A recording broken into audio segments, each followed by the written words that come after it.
आंसू बहा रहे हैं एनडीए के घटक दल और पोल खोल रहे हैं भारतीय जनता पार्टी का। जो कह रहे हैं सबके सामने में है। इसमें कहीं राष्ट्रीय जनता दल का तो कोई लेना देना नहीं है। तो पूछिए ना भाजपा को, काहे नंगा कर रहा है, काहे दलित के पार्टी को अपमान कर रहे हैं। उधर पारस जी अलग बोल रहे हैं, मांझी जी अलग बोल रहे हैं गला फाड़ फाड़ के। आखिर राष्ट्रीय जनता दल जो कहती है, हमारे आदरणीय नेता तेजस्वी यादव जी जो कहते हैं कि भारतीय जनता पार्टी के डीएनए में ही है दलितों का विरोध, अकलियतों का विरोध, अति पिछड़ा का विरोध, पिछड़ा का विरोध, संविधान का विरोध, आरक्षण का विरोध। वो तो अब साबित हो रहा है ना। जनता ने तो इस बार मन बना लिया है, तय कर लिया है। अब की बार तेजस्वी सरकार, चंदा लेकर धंधा वही लोग देते हैं, सृजन घोटाला वही लोग करते हैं। पुल पुलिया ताश के पत्ते की तरह बह रहा है, आप देख रहे हैं ना। भ्रष्टाचार आपके नेता प्रत्याशी खोजों पर निकले हुए हैं। अरे हम नहीं, बिल्कुल तथ्यहीन बात है। तो सच्चाई क्या है, उनके सहयोगी ही पोल खोल रहा है। एनडीए बड़ी टूट होने वाली है, ऐसे खबरें चल रही है। लेकिन आपको बता दें कि देखिए, जीतन राम मांझी जो कि केंद्रीय मंत्री हैं, वो अब डिमांड करने लगे हैं। जिस तरह से झारखंड और दिल्ली में उन्हें सीट नहीं दिया गया, तो बिहार में उनको कम नहीं आका जाए। उनका बयान आया, बयान आने के बाद तैयारी 40 सीट पे है, 20 सीट की मांग कर रहे हैं। ऐसी खबरें चल रही है। हम बातचीत करेंगे अरुण जी से। क्या लग रहा है, जिस तरह से मांग सीट की कर रहे हैं, उनको झारखंड में नहीं मिला, दिल्ली में नहीं मिला, उनको कम आंकने की कोशिश नहीं किया जाए, ऐसी बातें उठा रहे हैं। जो कह रहे हैं सबके सामने में है।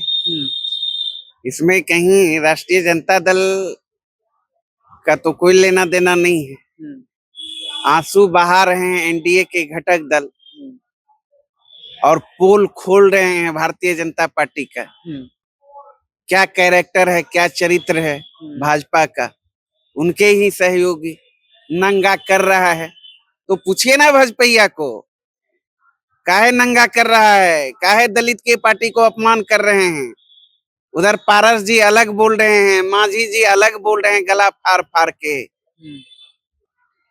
बोल रहे हैं ना, दिल्ली में नहीं दिए, झारखंड में नहीं दिए, अब बिहार में 40 सीट मांग रहे हैं, दे रहे हैं कि नहीं दे रहे हैं। आखिर राष्ट्रीय जनता दल जो कहती है, हमारे आदरणीय नेता तेजस्वी यादव जी जो कहते हैं कि भारतीय जनता पार्टी के डीएनए में ही है दलितों का विरोध, अकलियतों का विरोध, अति पिछड़ा का विरोध, पिछड़ा का विरोध, संविधान का विरोध, आरक्षण का विरोध।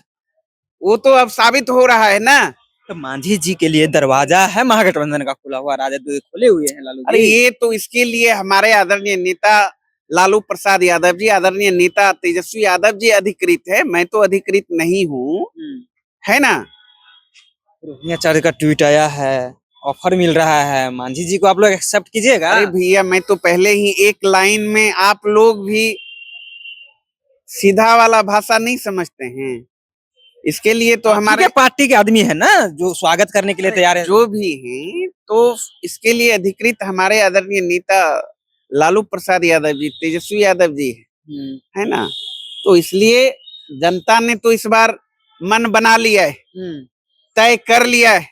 अब की बार तेजस्वी सरकार, बिहार की आधी आबादी महिलाओं के लिए, आपने देखा ही हमारे नेता तेजस्वी यादव जी ने महिलाओं के सशक्तिकरण के लिए माई बहन मान योजना के तहत 2500 रुपया देने का ऐलान कर चुके हैं।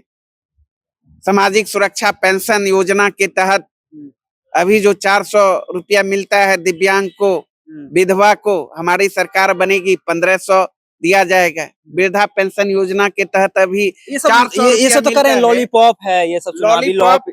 वो भारतीय जनता पार्टी के लोग लॉलीपॉप दिखाते हैं, जुमलाबाजी करते हैं। तेजस्वी यादव जी जो कहते हैं वो करते हैं, उन्होंने करके दिखाया। जब उनका शासनकाल था तो जमीन लिखवाए नौकरी के बदले में, तो बहुत डरे हैं वो लोग। जमीन लिखवाने का सिर्फ काम किया। अनावश्यक बातें, तथ्यहीन बातें। अरे तथ्य रखे हुए हैं वो लोग। वो बिल्कुल तथ्यहीन बातें। वो लोग तो खुद वो लोग तो पोल खोलते हैं ना। चंदा लेकर धंधा वही लोग देते हैं, सृजन घोटाला वही लोग करते हैं, पुल पुलिया ताश के पत्ते की तरह बह रहा है, आप देख रहे हैं ना। भ्रष्टाचार आपके नेता की प्रत्याशी गंगोत्री- खोजों पर निकले हुए हैं, प्रत्याशी खोज अरे रहे हैं। हम इसके पास माल नहीं नहीं मोटा नहीं है। बिल्कुल तथ्यहीन बात है। तो सच्चाई क्या है, उनके सहयोगी ही पोल खोल रहा है। और 20 साल से बिहार में नीतीश कुमार जी मुख्यमंत्री हैं, 17-18 साल से भाजपा भी सत्ता में है। बिहार की क्या स्थिति है? भ्रष्टाचार चरम पर, आपराधिक घटनाएं चरम पर, पलायन चरम पर, महंगाई चरम पर, गरीबी चरम पर, भूखमरी चरम पर। इस पर ये लोग क्यों नहीं बोलते हैं? नीति आयोग का रिपोर्ट आया, आपने देखा बिहार की क्या हालात है, क्या स्थिति है। सारा का सारा पोल खुल चुका है। आपके नेता प्रत्याशी खोज रहे हैं ना घूम घूम करके। नीरज जी का बयान है। बिल्कुल अरे क्या बोलेगा, शर्म आता है कुछ? शर्म? बेशर्म ये लोग हैं। मुद्दे की बात क्यों नहीं करते? अरे मुद्दे की बात क्यों नहीं आपके करते? नेता खोज रहे होंगे प्रत्याशी। बात इसको करने में शर्म आता है। किस तरीके से माननीय मुख्यमंत्री नीतीश कुमार जी लगातार महिलाओं के खिलाफ गेट बंद करके डील हो रहा है, किसके पास कितना है, किसके पास हाथ में ब्रासलेट है सोना का। ये लोग बोले ना, ये लोग मेमोरी लॉस हो चुके हैं इन लोगों का। मुख्यमंत्री जी तो टायर्ड हो ही चुके है ना। असमिया चूर्ण का लगता है असर इन लोगों पर होने लगा है, इसीलिए इधर उधर की बात करते हैं। मुद्दे की बात ये लोग करते ही नहीं है। मुद्दे की बात सिर्फ और सिर्फ हमारे आदरणीय नेता तेजस्वी यादव जी करते हैं। इसीलिए तो बिहार का उम्मीद और आशा तेजस्वी यादव जी हो चुके हैं और बिहार में तेजस्वी की सरकार बननी तय है। चलिए, तो बिहार में तेजस्वी की सरकार बननी जो है वो तय है। देखिए, अरुण जी थे, बातचीत कर रहे थे। जिस तरह से लगातार एनडीए की ओर से और जदयू की ओर से कहा जा रहा है कि तेजस्वी यादव जो यात्रा पर निकले हैं वो प्रत्याशी खोजो यात्रा है। वो चेक कर रहे हैं सबको, रूम में बैठा बैठा कौन कितने मोटे माल वाले हैं, यानी कौन कितने ज्यादा दे सकते हैं। इन लोगों का जो शासनकाल था उस समय जमीन लिखवाने का काम किया है नौकरी के बदले। इन्होंने तमाम प्रूफ भी दिया था। नीरज जी से हमने बातचीत कर रहा था और अभी अरुण जी से बात कर रहे थे। अब क्या प्रतिक्रिया है, अपनी प्रतिक्रिया कमेंट बॉक्स में रखेगा। आप देख रहे थे जनता जंक्शन। बहुत बहुत धन्यवाद।